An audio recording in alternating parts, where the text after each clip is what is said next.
नमस्कार, MB news म्हणजे महाराष्ट्रातील बातमीपत्रामध्ये आपले स्वागत आहे। आमच्या चॅनलला नवीन असाल तर सबस्क्राइब करायला विसरू नका। तर बघूया आजची विशेष बातमी। ज्येष्ठ अंगारक संकष्ट चतुर्थी निमित्त नागपूर येथील प्राचीन गणेश टेकडी मंदिर येथे भाविकांची गर्दी पाहायला मिळत आहे। सूर्योदयाची तिथी मानण्याची प्राचीन परंपरा आहे। गणपती बाप्पाला आराध्य दैवत मानले जाते। प्रत्येक महिन्याच्या कृष्ण आणि शुक्ल पक्षातील चतुर्थीला गणपती बाप्पाची विशेष पूजा केली जाते।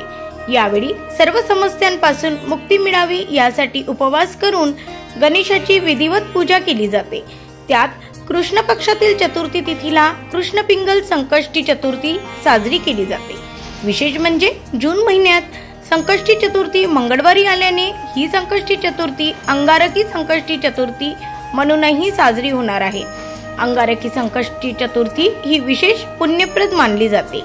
या संकष्ट चतुर्थीच्या दिवशी चंद्राची पूजा करण्याची ही परंपरा आहे। चंद्राची पूजा केल्याशिवाय हे व्रत अपूर्ण मानले जाते। ब्युरो रिपोर्ट, एमबी न्यूज, महाराष्ट्रातील बातमीपत्र, नागपूर।